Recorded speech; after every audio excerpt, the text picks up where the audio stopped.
Do you know that kind of person? The kind of person who suddenly becomes very quiet whenever something hurts them. The person who, just a few minutes earlier, was talking completely normally. Then, after one certain sentence, one certain look, or just a feeling that is very hard to name, they disappear, not exactly leaving. They are just suddenly very far away. Other people see that and usually think the same thing. They are cold. They are avoiding things. They are trying to make everything harder. Does that sound familiar? Because there are people who have heard those sentences their whole life. But there is one thing very few people see. When this kind of person goes silent, most of the time, it is not a decision. They do not sit down and think, I am going to stop talking. I am going to make the other person feel bad. No, it happens faster than that, more quietly than that. Something inside them just shuts down. Like when you are walking through your house and suddenly the power goes out. Everything is still there. The room is still there. But suddenly, you can no longer see clearly. Some people stare at their phone for a very long time, open the chat window, type a few words, delete them, type again, delete again, then lock the screen, not because they do not want to reply.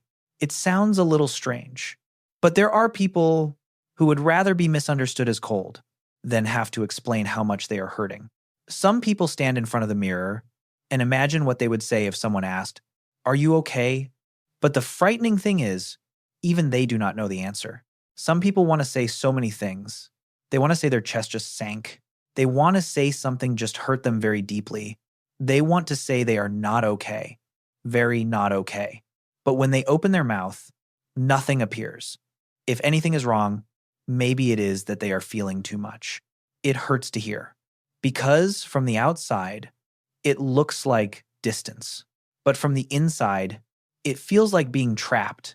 And the most painful contradiction is, there are people who want someone to hold them when they are hurting the most. But if someone actually comes closer, they want to disappear. There are people who do not go silent because they want to avoid others. They go silent because in that moment, they do not even know how to find their way to their own emotions. And what is even more frightening is, so many people have lived like this for so long that they begin to think, maybe there really is something wrong with me. But maybe what is happening is not coldness. Not because they have run out of feelings. If you have read this far, and something in these lines touches something inside you, you do not need to say anything. Just leave a dot. Just one dot. Sometimes that is also a way of saying, I understand, and what comes next may make you look back at many things about yourself. And what comes next may make you look back at many things about yourself.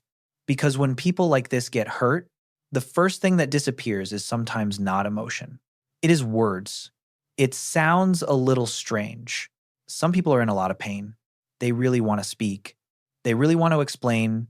But the harder they try to find the words to describe it, the more everything inside feels like a room full of smoke.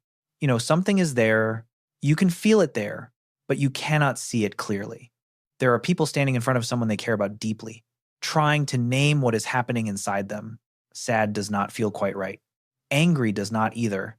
It is just that something inside them has just collapsed, and they do not know what to call it. It hurts to hear. Because other people only see someone being silent, but no one sees what is happening behind that silence. Some people sit in their room for a very long time. Their phone lights up. They look, turn it off. It lights up again. They look, turn it off again. Not because they do not care. If they were truly cold, maybe everything would be much easier. There are people who, when they are hurt, their shoulders sink just slightly. Their chest tightens. Their throat feels like something is stuck in the middle.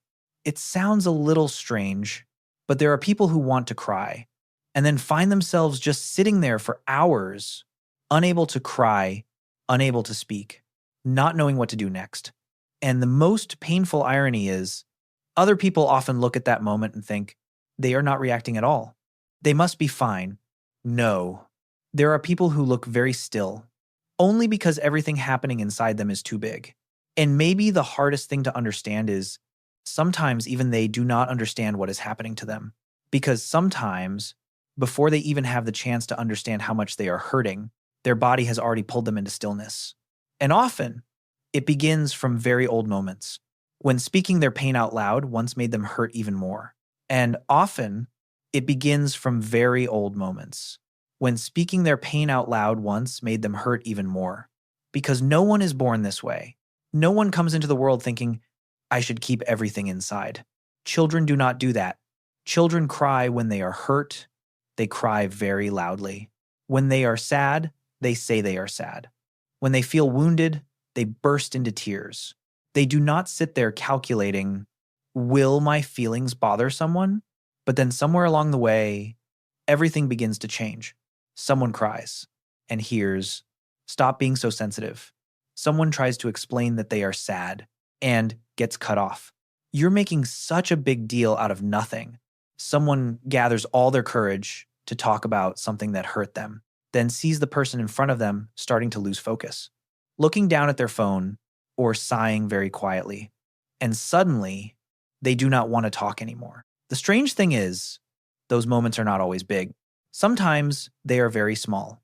So small that when you look back, you might think, what was so serious about that? Someone, as a child, runs home very quickly just to tell a story about something that happened at school. They get a few sentences in, then hear, leave me alone for a bit. Someone stands at the bedroom door for a very long time, wanting to say they feel sad today, wanting to say they have just been hurt, but then they see the tired face of an adult and turn away. They say nothing. There are things no one remembers exactly, not the date, not how old they were, only the feeling of having to read someone else's face before opening their mouth, the feeling of their throat suddenly becoming heavy, the feeling of having to guess on their own, should I say something today? Then it repeats.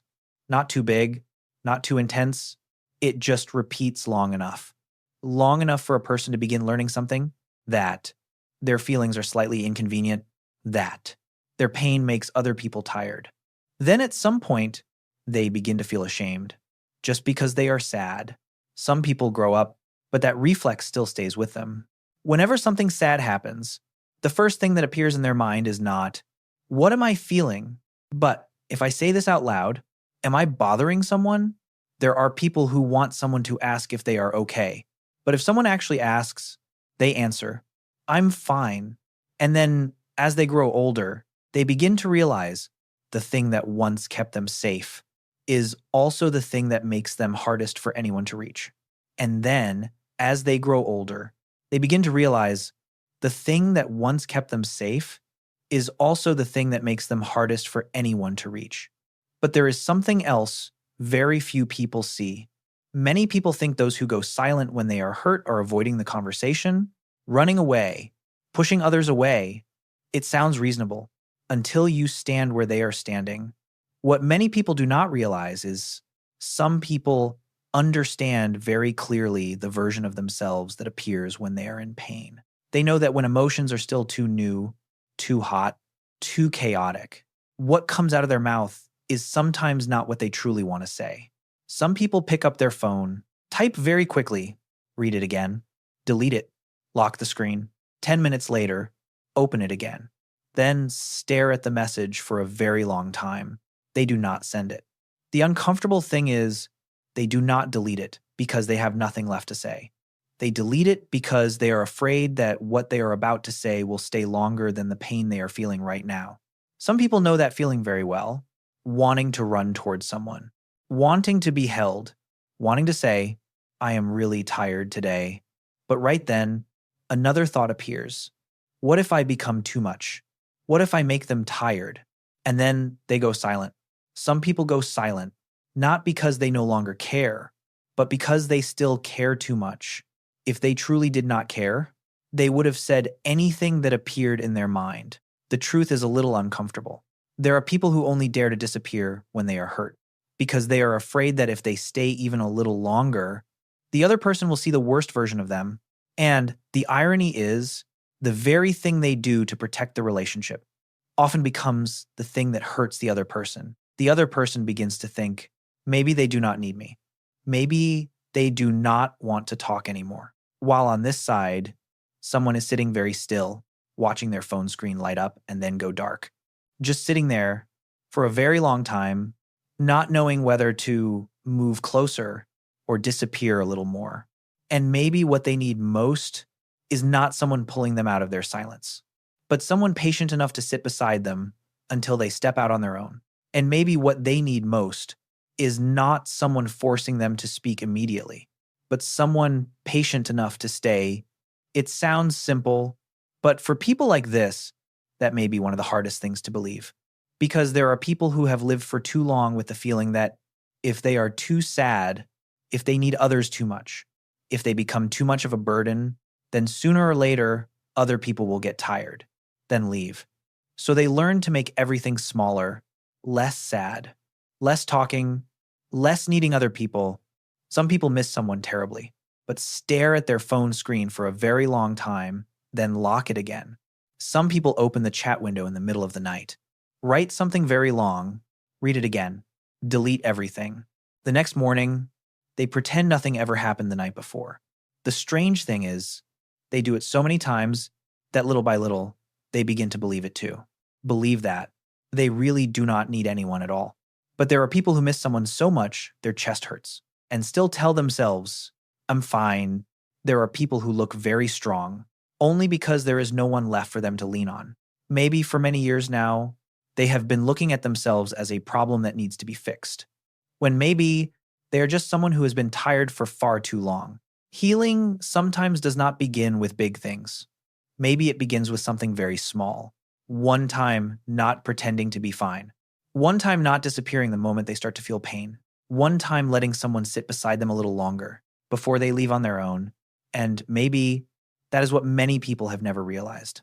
There are people who look very distant only because they have become used to shrinking back before they can be left behind. Some people have become so used to keeping everything inside for so long that silence begins to feel more like home than anywhere else.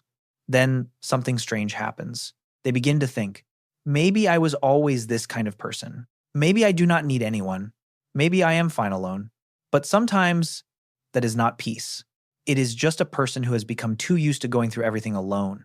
If this video made you feel like someone had just said out loud something you never knew how to name, leave a dot in the comments. No need to explain anything, because there are feelings people carry for so long that only when they hear someone else say them out loud do they realize they have been inside them for a very long time. Click the notification bell so you don't miss any updates. And be sure to hit that subscribe button. Thank you for being here. At Cortex Psychology, we explore the hidden patterns behind the way you think, feel, and connect. If this video helped you understand yourself a little more, stay with us. You don't have to decode your mind alone. We'll decode it together. See you in the next one.